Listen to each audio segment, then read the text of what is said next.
11th Street for SEPTA Jefferson Station and Regional Railroad. Deadly coronavirus has now been discovered inside the United States. Experts are warning it's likely to become a pandemic. There are at least 11 confirmed cases in the U.S. There is also now a confirmed case in the city of Philadelphia.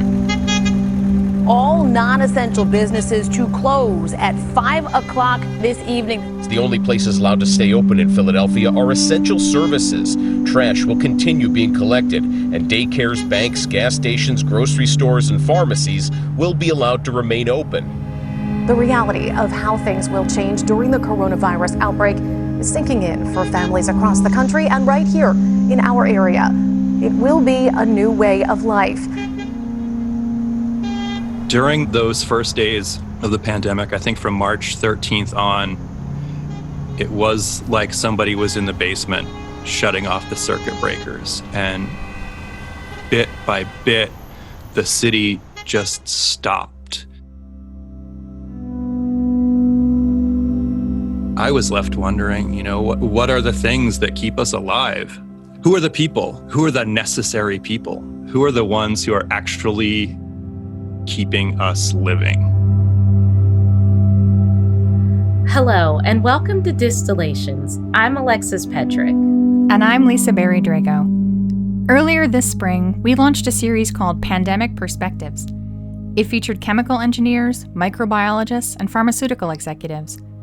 We dove into the complicated science behind the SARS-CoV-2 coronavirus itself and the difficulty of developing a vaccine. Now we're bringing you a different perspective with stories from the pandemic's essential workers.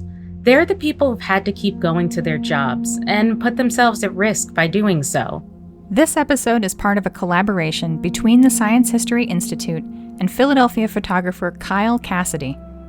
Cassidy's been photographing Philly's essential workers throughout the pandemic in a project titled Between Us and Catastrophe.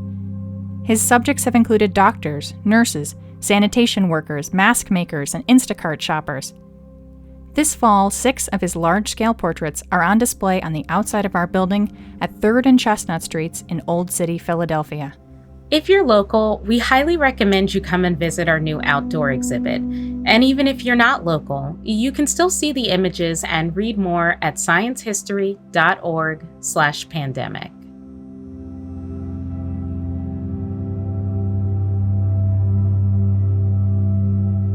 40 years from now, grandchildren are going to be going through trunks in the attic, and they're going to be finding our caches of homemade masks, and they're going to ask, what did you do during this time? And I wanted to be able to answer that. I wanted Philadelphia to be able to answer, what did we do during this time, and try and collect as many stories as I could. The project first was called The Heroes of COVID-19. And as I started working on photographs, I realized that when you say the word hero, it's like you're giving somebody a medal. And, some people ask for the hero medal. Some people are like, I'm going to run up that hill and I'm going to, throw a hand grenade into that machine gun nest. And some people are pushed out onto the field, and sent up that hill. So I think when you are sending people to do something dangerous, it makes you feel better in your mind if you can say, oh, they're a hero, they're going to sacrifice themselves. And when very often you are sacrificing them. My name is Kashia Nixon, and I am an in-store Instacart shopper. It's really hard to find a job right now. A lot of people aren't hiring or they aren't open. So that is like my only means of money. I am an actress, but theater is not happening right now. Online it is, but it's not as many opportunities as you would hope for. The plays that she was working on stopped production, and she needed a way to make money. She started shopping for Instacart, which is how many people started getting their groceries. When they shut everything down, they kept open, like hospitals, of course, and like grocery stores and stuff like that. It's an essential to like everyday life. So I had to go to work and I was terrified. I do not have health insurance. And I used to almost have an anxiety attack almost every day before going to work. And then I would go to work and then come from work and have another one. It's very taxing on like my mental health.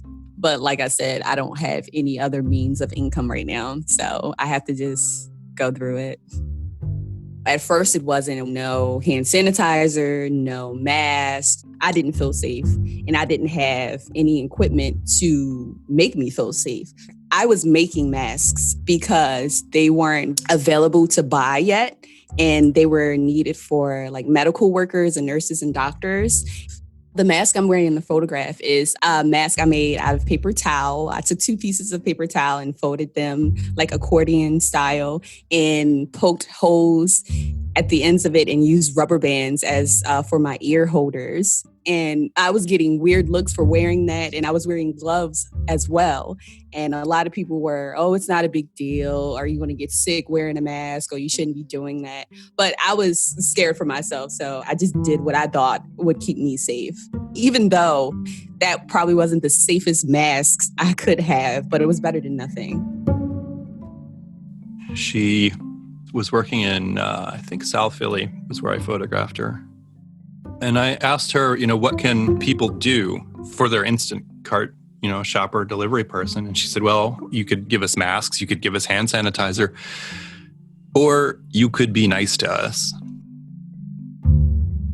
There were customers that would say, oh, thank you so much for your service. You're a hero. You're doing what other people are too scared to be doing and stuff like that. So those like words of affirmation was like really great at that moment. And it made me feel good about what I was doing. And then there was customers would just like pop the trunk and I would put their stuff in there and say, have a good day. And they wouldn't even respond. Or somebody that would like look through their bag and say, oh, I didn't want this. I want to speak to the manager. I want to talk to somebody.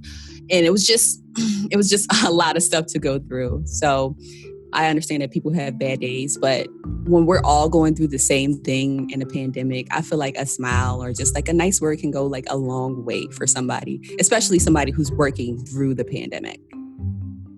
I don't feel like a hero. I'm just getting groceries, but sometimes there's just so many people in the store and not abiding by social distancing rules. And there's so many people pulling their masks down, exposing their noses, talking to you while pulling your mask down, which I don't understand. It's nice to hear those good words, but it's nicer to know that I am a human, to know that I'm susceptible to all diseases that are out there and that I am scared as well. And I'm being put at risk, like shopping for you. So just be kind.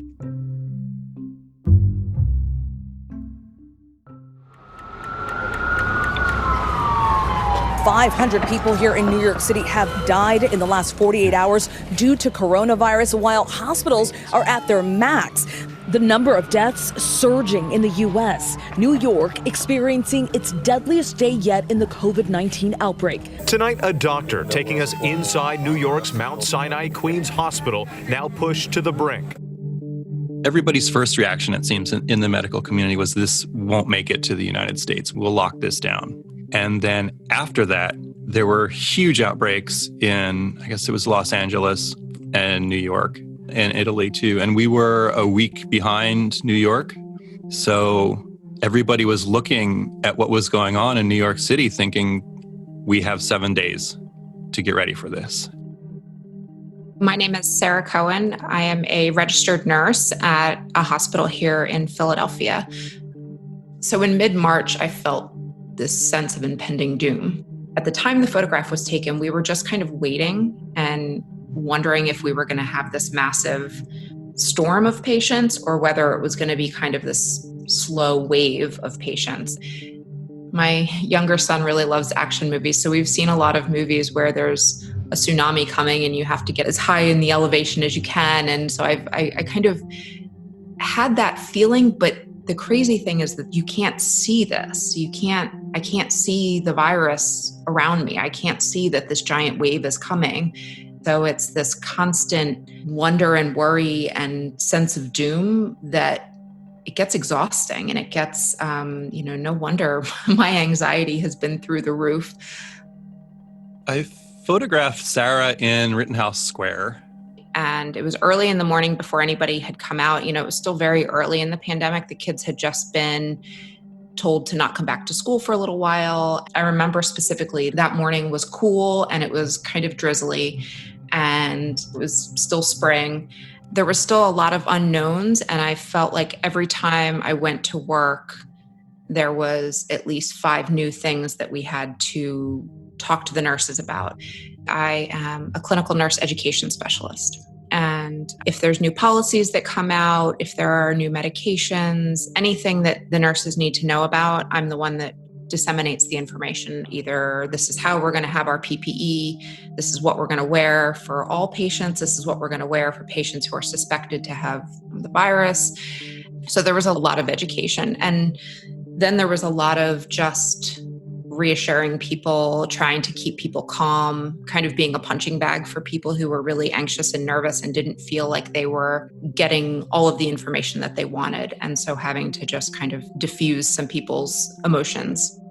There was a huge fear about going home afterwards. And what if I have it? And what if I'm bringing it home to my newborn baby? And because there was so little known about the virus in general, a lot of people were fearful to go home after their shift. And there was just no way to know exactly what you were supposed to do. So it was, I think the hardest thing for me, and the times when I myself started crying was just because the emotion was just too much, was really seeing nurses who are so strong and so with it and have handled so much just really break down and either lash out because of their fear or because they're exhausted from worrying so much.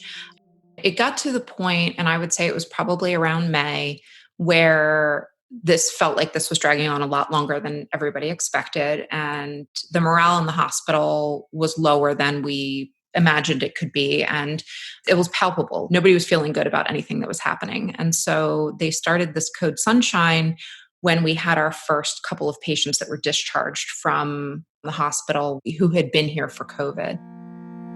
Code Sunshine is when somebody is released from the COVID ICU and they play Walking on Sunshine, and all of the doctors and nurses and medical technicians and janitors and secretaries line up in the hallway and they cheer and clap. Doctors have tears and the nurses have tears. And while it's an uplifting moment for a healthcare worker when somebody is discharged from the hospital after recovering, they're also dealing with all of those other people who don't. The people who go on a ventilator and never come off a ventilator. And I think many of the nurses who I talked to said that they had been completely unprepared for all the deaths, just the sheer amount of their patients who never made it out of there. And it has a big psychological impact that they bring home with them and they bring into the rest of their lives. It's like you can be flip and say, I'm going to throw a house party, and if I die, I die. But if you die, somebody has to watch you die. And it's never pleasant because they're there to help you. They're there to save you. And if they can't, it hurts them psychologically. And I think that might be one of the big impacts that we just don't really appreciate, like what has happened to the mental state of the people who were working in the front. I've said to different family members who maybe think that I'm overdoing it by staying home and by not partaking in family holidays and things like that. If you heard the cough that I've heard, from my office, and you've seen people be okay and then be rushed to the ICU because suddenly they're not breathing well enough, you don't forget that.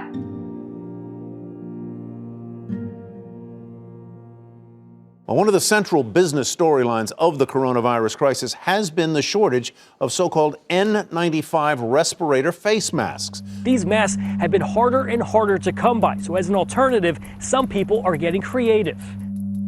My name is Nicole Dugan, and I'm a resident of Philadelphia. I've been living in Philadelphia for 12 years. Nicole was one of the first people that I photographed, maybe in the second week. I was trying to figure out, who are the people who are keeping us safe and what groups do they fall in? And as I was trying to get a mask, a real mask. And Nicole had started making masks. And I wanted to include her story in there. She worked in healthcare too, but her job had sent her home. And she thought, well, I have a sewing machine. I can help. I can do these things because everybody's looking for masks. I can make masks. I had to kind of pivot and figure out what was I going to do with my time. I thought about I was going to be home getting in shape and cleaning out my attic. And then, that question came up. Are you essential? And what are you doing? And at the time, the conversation was around there being a shortage of PPE, personal protective equipment. And a friend had messaged me and said, hey, you can now make these masks. And this seemed less self-serving and more serving as a project to get involved with during the pandemic. And, I had the time and the skills and I made the mask. So that was really my intention, was to get it out there for people who needed it. At that time, we were looking at the global pandemic. The news was like, in Rome, they were sharing ventilators or trying to decide who was going to get a ventilator or not. And, this had already blown up in, other parts of the country. And, I was just thinking about being a, serving community member and not having that crisis hit the threshold that was happening in like Rome and New York. So we distribute them just to, anybody that we saw in the neighborhood. Myself and my daughter, walked around to the post office and to the grocery store and all the small little grocery stores. And we're just distributing face masks, like, here's some face masks for you to use. One grocery store I had gone into, the security guard at the grocery store was like, well, I don't need it, but, maybe somebody else does. So, a couple of the cashiers took it, a couple of them did not. I had passed a couple of postal workers who were in their trucks, and I said, do you want some masks? So the postal workers were like, oh, thank you very much. That was really, that's very thoughtful, et cetera. And then, a few people I handed them to were like, taking it with hesitation and then putting it in a plastic bag and then tucking it under the counter. So I don't know what they did with it. If they used it, they took it home, washed it, and then used it or not, I'm not sure. Myself and my daughter and my nieces, we have made around 1,500 face masks.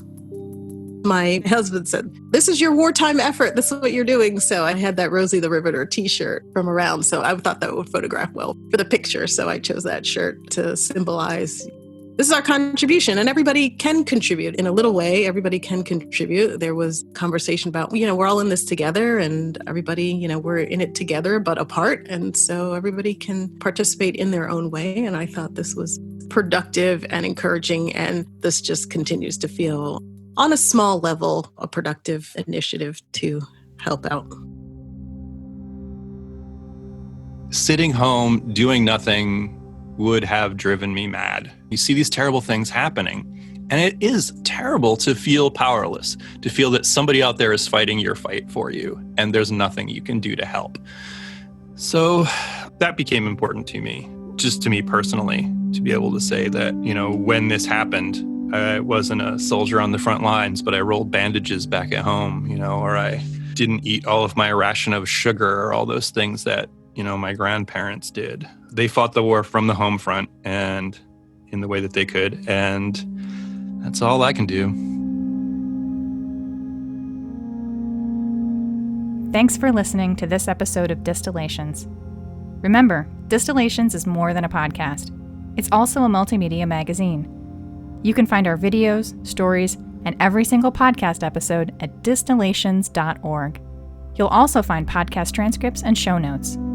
You can follow the Science History Institute on Facebook, Twitter, and Instagram for news and updates about the podcast and everything else going on in our museum, library, and research center. This episode was produced by Mariel Carr and Rigo Hernandez. The Science History Institute remains committed to revealing the role of science in our world. Please support our efforts at sciencehistory.org/give-now. For Distillations, I'm Alexis Pedrick. And I'm Lisa Berry Drago. Thanks for listening.